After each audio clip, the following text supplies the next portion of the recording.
Hello everyone, welcome to Lukmaan IAS.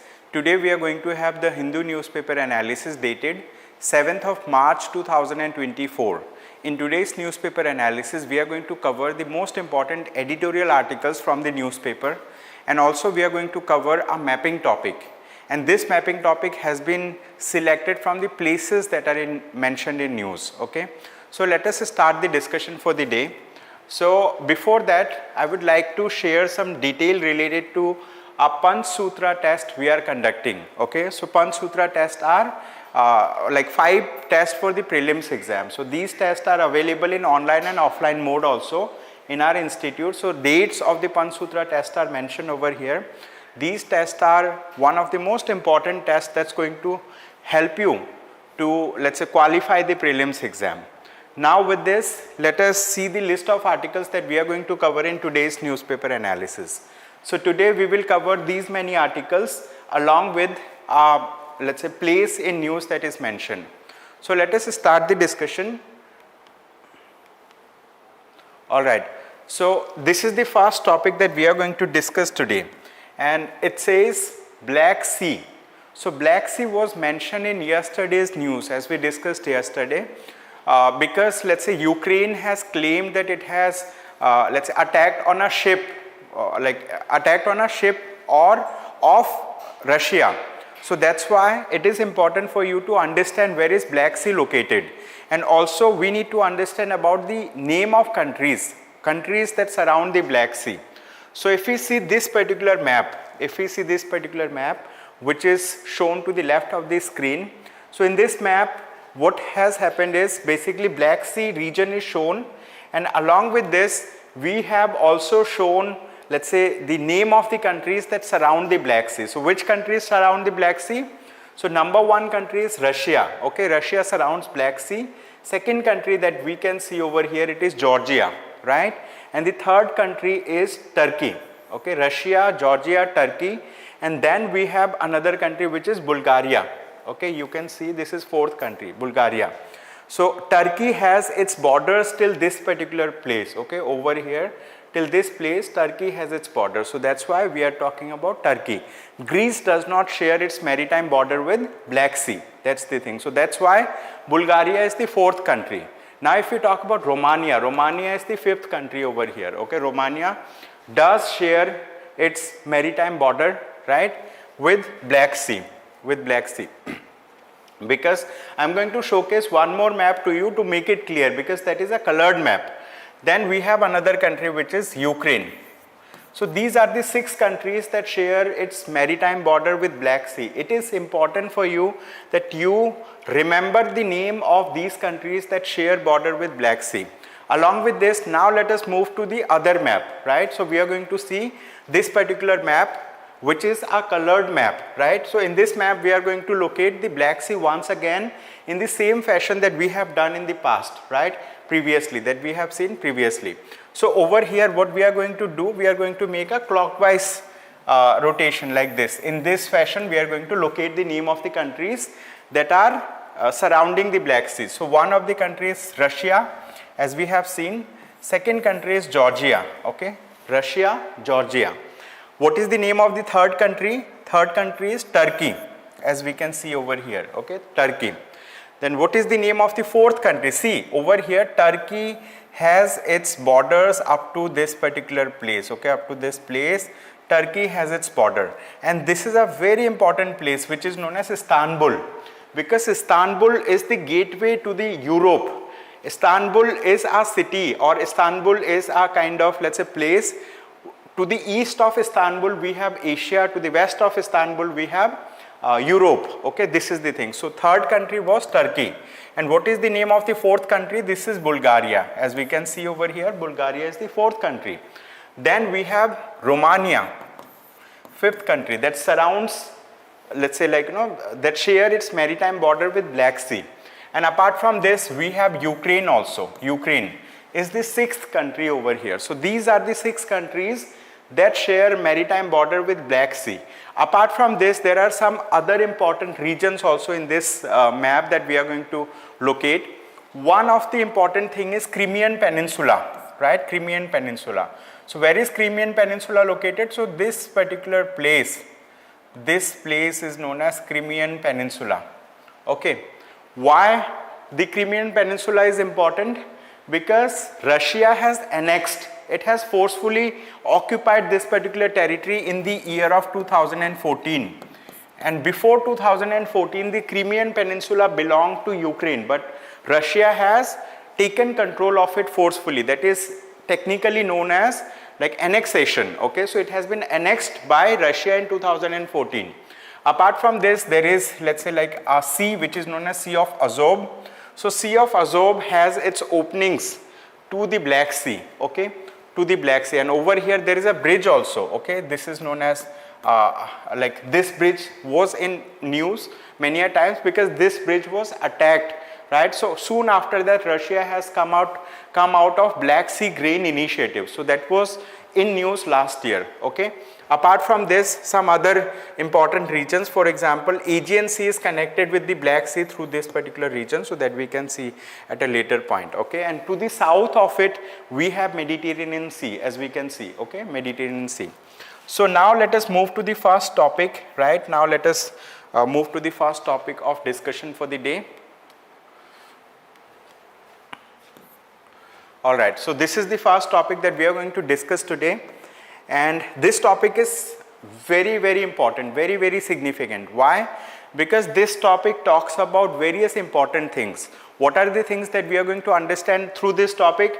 Number one, we are going to understand about the Prevention of Corruption Act 1988. We are going to understand about Prevention of Corruption Act 1988. Apart from this, we are also going to understand about two articles in the Constitution of India. One of the article is Article 105 Clause 2. Another article is Article 194 Clause 2, right, in the Constitution of India. So we are going to discuss about these topics. So before that, let's say, like, let us go to this screen. Here we are going to write down the name of the topic, and also I'm going to write down the important aspects in that topic over here. Okay, this is going to be topic number 1 for the day. So it says, are legislators immune to bribery charges?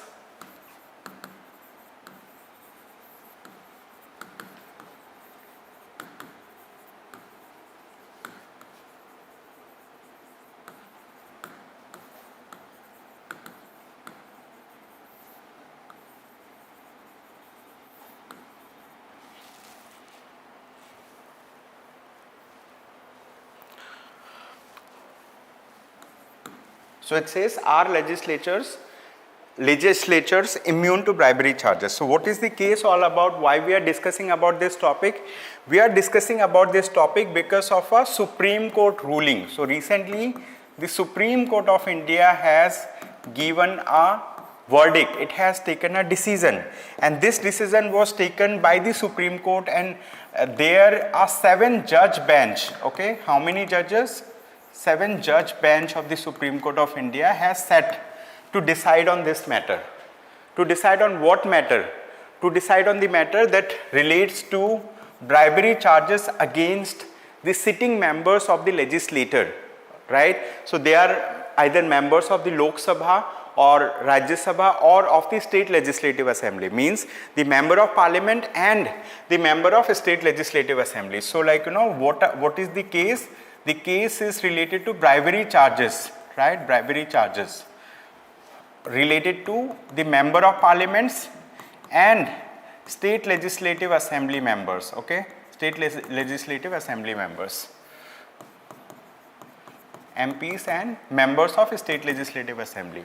So what is the case all about? So here, in this particular case, there is a person, her name is Sita Soren, okay? Sita Soren. So this particular person was, let's say, charged with bribery cases, means there were allegations against her that she has taken bribe, right, to vote related to a member, right, in the Rajya Sabha, like so that particular member can be sent to the Rajya Sabha from the State Legislative Assembly. So this is related to Sita Soren. And so here what the Supreme Court of India has said, basically Supreme Court of India has decided that members of the state legislative assembly or the members of the parliament are not immune from bribery charges. Why they are not immune? Related to this, the Supreme Court of India has, let's say, pointed out multiple things. But what was the defense of Sita Soren? What did Sita Soren said? Sita Soren has referred to 2 articles of the Constitution of India. Number 1, she has referred to Article 105, Clause 2 of the Constitution. Second, she has referred to Article 194, Clause 2 of the Constitution of India. So what are these articles basically? So when we talk about the first article, this article is related to immunity of the member of parliaments, and this article is related to immunity to the members of the state legislative assemblies, okay, members of the state legislative assemblies. So now what kind of immunity? So this article actually gives the rights to the member of parliament to speak anything and to vote in towards, let's say, to vote in any manner. So they are given freedom to speak in the parliament, right, in any manner, so they will not be charged, right, and they can vote also in any manner. Similarly, in case of a state legislative assembly, they have been given immunity to speak anything, right. So they are, means like if they speak something, so like, you know, there cannot be charges against them in the court, right, or to vote in a certain fashion, right. So the thing is, over here what was the case? Sita Soren was charged that she has taken bribe to vote in a particular fashion, right, to vote, let's say, for a particular cause, because she has taken bribe. So she says that, like, you know, she has immunity under these articles. This is let's say, this immunity extends to the member of parliament, right, the Lok Sabha and Rajya Sabha. This immunity extends to member of state legislative assemblies across different states in the country. But the thing is, what the Supreme Court of India said? Supreme Court of India said, although the Constitution of India gives you the protection, right, to speak in any manner, to vote in any manner, but that protection is for a particular purpose. What was the purpose? So here the Chief Justice of India pointed out that such privileges are guaranteed to sustain an environment in which debate and deliberation can take place within the legislature. Means these kind of immunities are given so that, like, you know, free debate can happen, right, free deliberations and discussion can happen, and our environment that enables the free debate and discussion and voting can be enabled in the parliament. But the thing is, Supreme Court of India has said, the Chief Justice of India has said that, like, you know, the moment a person takes bribery, for example, there is a member of parliament, she has taken bribery. The moment she has taken bribery, irrespective of the fact whether she or he has voted in that fashion or not, that amounts to, right, that amounts to a criminal charge, and those persons can be tried under Prevention of Corruption Act. So under which act these people can be charged? So the Supreme Court of India said that these people can be charged under the Prevention of Corruption Act. Prevention of Corruption Act 1988. So these people can be charged under Prevention of Corruption Act. Here we need to understand that in case of parliament, right, so we have a parliament, we have a state legislative assemblies. So parliament does have authority, does have power. What kind of power does the parliament has? So parliament does have power to prosecute members, right, or to disqualify members or to suspend members from the parliament, right. So they can disqualify a member, they can suspend a member from the parliament. Even the parliament has the right to give jail terms to a member of parliament in case that person has done anything against, let's say, anything like this. So here Sita Soren says that this jurisdiction lies only to the parliament, not to the courts. But Supreme Court of India has clarified that this is not so, because parallel jurisdiction can exist the way in which parliament looks into the matter in which parliament looks into is different than the matter that we are looking into. The matter that we are looking into is corruption charges against a member, and like it also is, the bribery case is independent of the place of bribery, means a member of parliament may be taking bribery at his or her house or maybe in his or her office. So the thing is, it is independent of that thing. So Supreme Court of India has clarified this, and before this the Supreme Court of India has earlier given judgment in similar case, right? So in that judgment, so there was a case, and name of this case is mentioned. It is known as PV Narasimha Rao, right? Judgment PV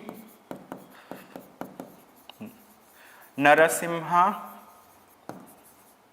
Rao judgment case. So in this case there was a political party, basically it is Jharkhand Mukti Morcha, okay? There was a political party, Jharkhand Mukti Morcha. So what has happened in Jharkhand Mukti Morcha? Basically in that case, so this case pertains to 1993, okay? So Jharkhand Mukti Morcha case related to PV Narasimha Rao in 1993. In that case what has happened? So there was a person, there was a political, let's say a political person who belonged to this particular political party, right? He was Shibu Soren. What? He was Shibu Soren. So this person was also charged with bribery case, right, long back. In that case the Supreme Court of India has given a judgment in that there were 5 judges, okay? There was a 5-judge bench, okay? There was a 5-judge bench in that case.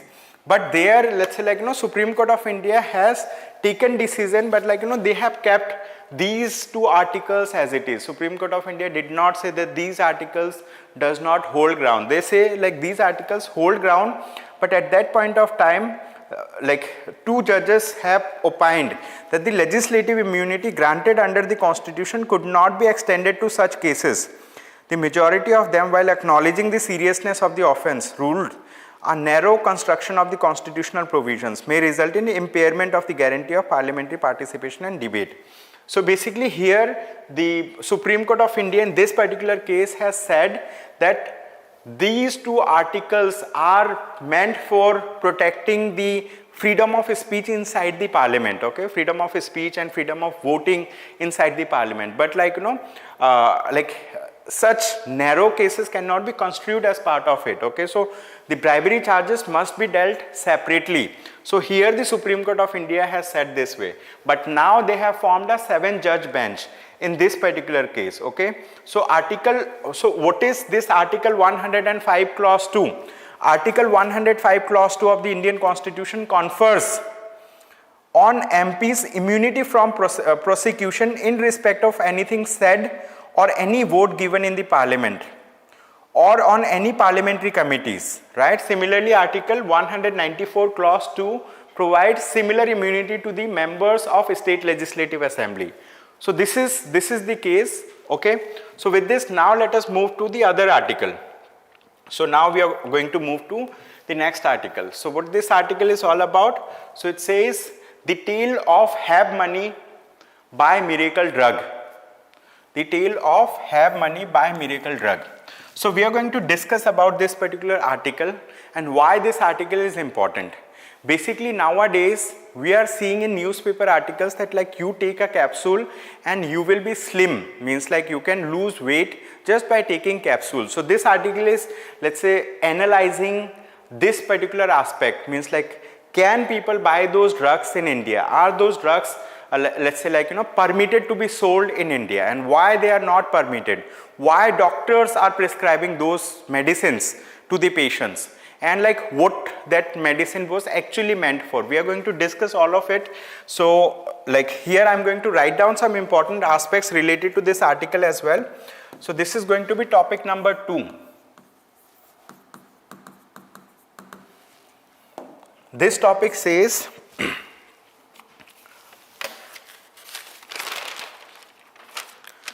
the tale of have money by miracle drug.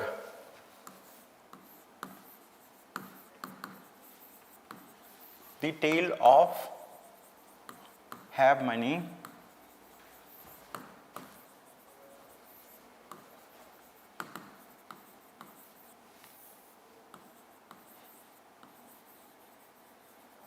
buy miracle drug.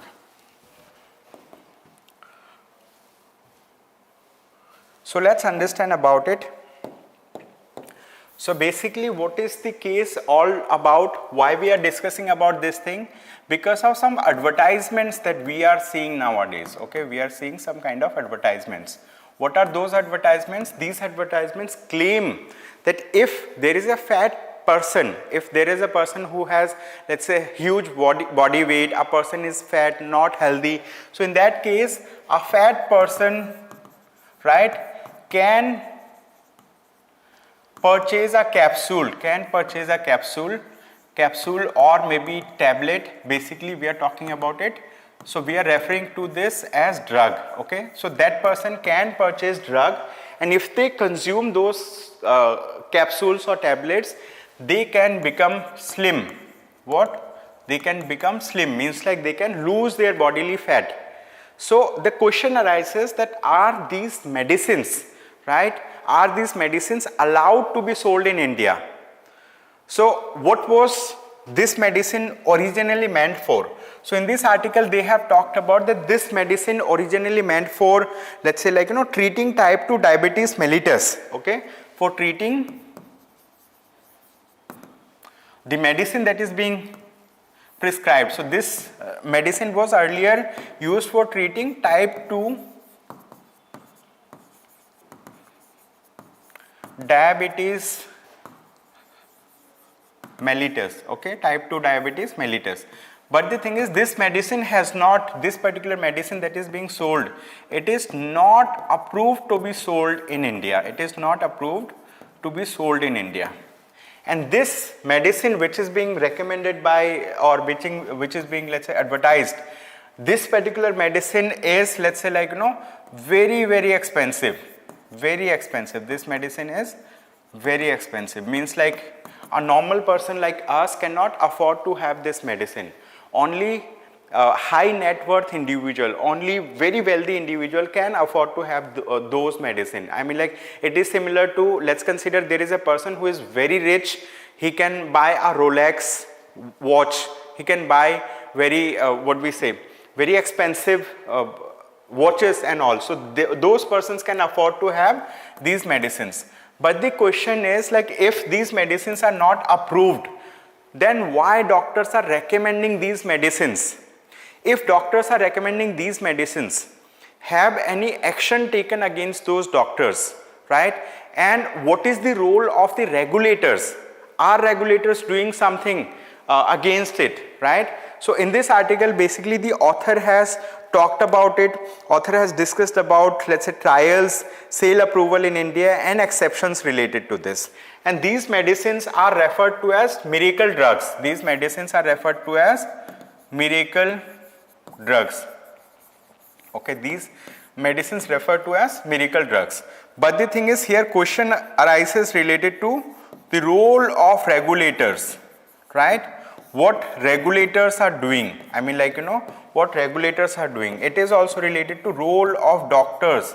I mean, like, what doctors are doing. And also it is related to the patients. Patients means those people who are asking those doctors, who are asking these doctors that give me some medicine that can cure me out of this. I mean, like, maybe it is not available in India, but we will get it imported from outside. So here in this article, author also talks about those doctors. Basically, what is the role of these doctors? Should they prescribe these medicines or not? If they have prescribed these medicines, has any action taken against those doctors by the regulators? And what about the patients? If patients have got these medicines, right, if they die, right, who will be responsible? So, like, these questions have been asked by the authors in this article. So finally the author said that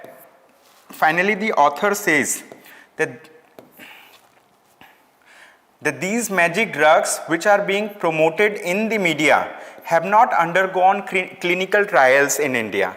Highlights the role of the regulator and the doctor. Okay, so the medicines, these medicines that are prescribed by doctors in India, they have not gone through clinical trials in India. Since they have not gone through clinical trials, so that's why they are not approved, but still they are being sold in Indian market, still they are being advertised, right? So there is aggressive advertisement of these things. So this is what is highlighted by author in this article. Now over here in this article, basically we are going to talk about a Supreme Court judgment. Okay, we are going to discuss about a Supreme Court judgment. It says trees in Corbett, right? Trees in Corbett fell prey to greedy nexus, says Supreme Court of India. Now here we are going to discuss about a very important, let's say, issue associated with this topic. So what is the name of the topic?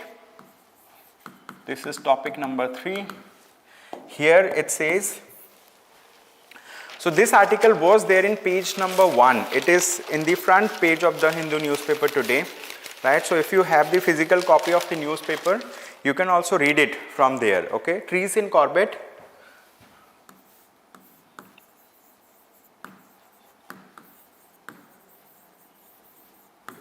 Okay, trees in Corbett fell prey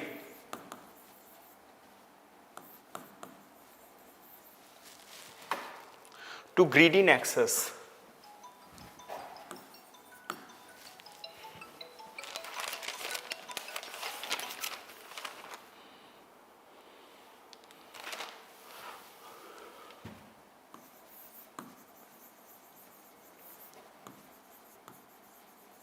Fell prey to greedy nexus, says Supreme Court.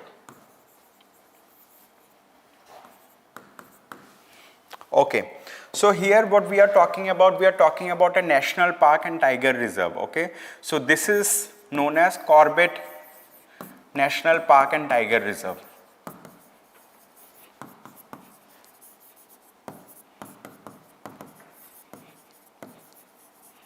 Why Corbett National Park and Tiger Reserve is important? Because in this particular National Park and Tiger Reserve, what has happened? Around 6,000 trees. How many? 6,000 trees have been cut. Okay, trees have been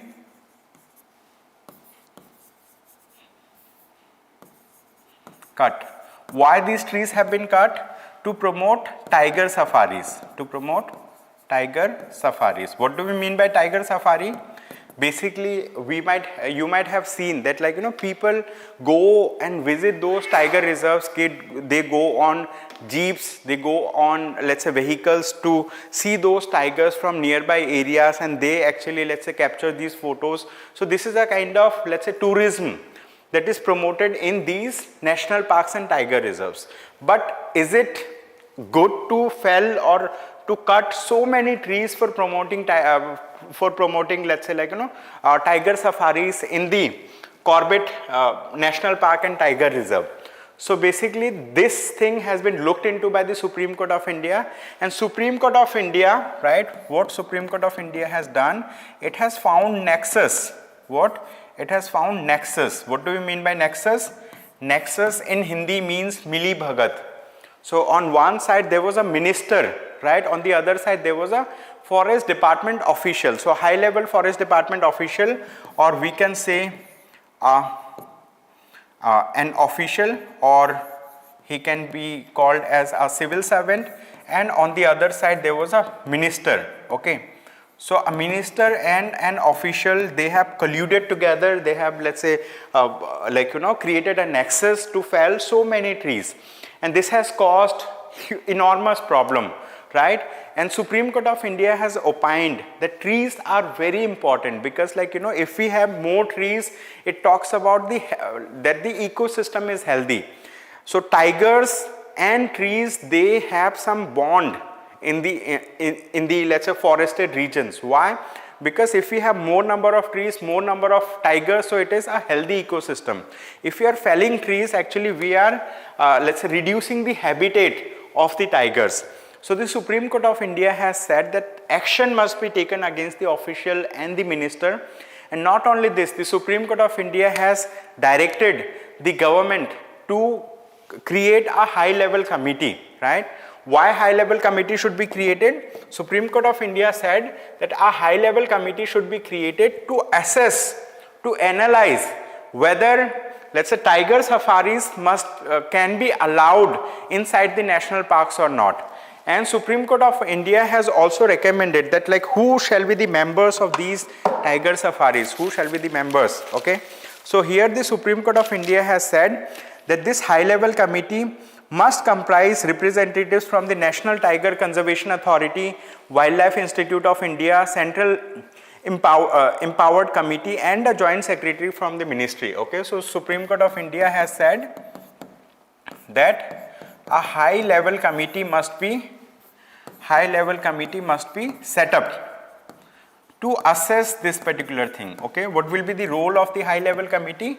High level committee will look into whether tiger safaris can be allowed inside national parks and tiger reserves. If it should be allowed, so there should be proper procedures formulated, proper, let's say, notification or proper details must be formulated by the high level committee.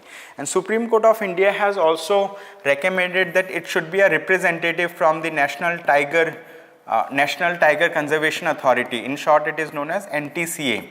It should have a representative from, let's say, the Wildlife Institute of India, WII. It should have a representative from the Central Empowered Committee, okay. So a Central Empowered Committee must be formed, right. And also there should be a joint secretary level officer, okay, joint secretary level officer in this high level committee to recommend whether, let's say, like, tiger safaris must be allowed or not. So with this, now let us move to another article. This article is again very important. Why? Because in this article they talk about, let's say, like, a person who was arrested along with other persons. So here it says free of guilt. Basically what has happened, long back in the year of 2013 and 14, a Delhi University professor, okay, a former professor of the Delhi University, G.N. Sai Baba, and 5 other people have been charged of having Maoist link, right. So, and these people have been arrested after them. These people have been arrested, and after they have been arrested, let's say, like, they have been sent into jail under the Unlawful Activities Prevention Act. They have been sent to jail under Unlawful Activities Prevention Act. But the question is, I mean, like, they have not been accused by the court. So trial was still pending, but these people have been languishing in the jails because these people have thought to have, let's say, Maoist link. However, the professor only had the literature or pamphlet of those Maoist organizations. I mean, like, he was not a member of any Maoist organization, and at the same time, let's say, like, he himself was not promoting any Maoist ideologies. He was only a sympathizer of this thing. So recently, so the Bombay High Court has acquitted them. Recently, the Bombay High Court has acquitted them. But long back, what has happened, earlier also Bombay High Court was, let's say, like, looking into acquitting, but like on the very next day, the Supreme Court of India, some judges have sat and they have said that, like, Bombay High Court should look into this matter afresh and they should give a proper judgment in this case. And as of now, after many years, it's been about a decade. So 2024 or 2014, they have been charged, and it is 2024. These people have been acquitted. Acquitted means they have been set free, right? But these people have already spent about, let's say, many years in the jail. This is the thing. And one of the accused, right, one of the person have already died, right, during the pendency of the trial. So this is the thing. So with this, now let us move to another article. Okay. This article is again very, very important. It says, remembering the forgotten women of science in India. This article is important. Why? Because it talks about the gender parity in pursuing science as a career in India. So what has happened? Basically, in India, there are very less representation from women in science and technology, right? In STEM courses. And not only this, very few women have been recognized so far through different awards. So in this article, they have said that the Indian Academy of Sciences, right, which was founded by physicist Nobel laureate C.V. Raman in Bangalore 1934 has never had a women scientist at the helm. Okay, so at its top there was never a women scientist. Not only this, like in India, it says like women make up to 14% of working scientists. Only 15% of faculty members in various research institutions across the country are women. And not only this, the Shanti Swarup Bhatnagar Prize for Science and Technology, which is annually given to people from physics, biology, chemistry, engineering, mathematics, environmental sciences. So they have awarded so far 571 scientists, but only 20 of them are women scientists in India. So number of women scientists are very low and they have been recognized very less. And in this article basically they have said that there are prevalent biases against women, okay, prevalent biases against women. So there is a notion in this society that women generally do not select or choose science as a subject to study, to choose science to study in their career, okay. So this is one thing, and here the author says this is a Matilda effect. Which effect? It is Matilda effect. So they say that there are explicit and implicit biases against women in science. People think men are more suited to the subject and women are innately not interested. They say men are more suited and women are not interested in the subject, and they say it to be Matilda effect. So that's why like in India we have less number of women's. But has there been any contribution of women in science and technology? Yes, there have been multiple contributions. For example, recently ISRO has launched Chandrayaan 3 mission. So in Chandrayaan 3 mission and previously Chandrayaan 2 mission, women have played greater role, right? Their role have been applauded, their roles have been appreciated. Not only this, in the Mars orbiter mission or Mangalyaan mission in India, right? Women scientists had played very important and crucial role. And globally also there have been many women scientists. For example, there is a British chemist, her name is Rosalind Franklin, okay. This is the name of the British chemist. So she has contributed to the discovery of the structure of DNA in 1951, okay. So who discovered the structure of the DNA? It was discovered by Rosalind Franklin. Apart from this, there is another woman, astrophysicist Jocelyn Bell, who discovered the first radio pulsars in 1967. So women have worked in chemistry, they have worked in physics, they have worked in biology across the world. But the thing is, like in India, their participation is very less. Even globally also their participation has been very less. So in this article basically the author talks about, let's say, women scientists. They talk about some books also. So recently there was a book, it is known as Lab Hopping's Women Scientists in India. This book provides a fresh perspective on breaking stereotypes, apathy and sexism. So in this book they have talked about that we need to bring diversity in academic institutions, in science and technology, so that women participation increases. And nowadays, let's say technical institutions, management institutions are focusing on gender diversity also. So they are let's say giving some kind of relaxation to women in admission to academic courses, in technical courses and management courses. This is the thing. Apart from this, there is another book that they have mentioned. It is Gusty Girls of Science by Elena Singh, celebrates the lives of cytogeneticist Archana Sharma. So here they have mentioned multiple books, but what is the core theme of today's topic? Core theme is women, women should be given, let's say, due importance. There should be inclusivity, and gender diversity must be, let's say, encouraged, so that women can also participate in scientific careers and all. So go through this article. This will help you shape your, let's say, understanding related to this issue. Now this is a short topic. This topic is related to the prelims exam. So it says Navy commissions INS Jatayu. What do we mean by INS? INS means Indian Naval Ship, okay. So Indian Navy has commissioned INS Jatayu. This is the name of the naval ship, and MH-60R helicopters squadron. So Navy has commissioned one Indian naval ship. Naval ship is ship that, let's say, that floats on the ocean, on the seas, And then helicopters, they have commissioned these things. So what you need to do, you need to remember their name, okay. So some islands have been mentioned. So INS Jatayu at Minicoy Island, it is the its second base will be in Lakshadweep after INS like Dweep Rakshak in Kavaratti, like that. And they have also mentioned about MH-60R, multi-role helicopter squadron. Okay, they are considered to be Seahawks. So these are the things that have been commissioned by Indian Navy. Okay, this is the thing. So go through this article. You will get some, let's say, like, important factual information related to prelims exam. Now let us move to another article. This is going to be the last article for the day.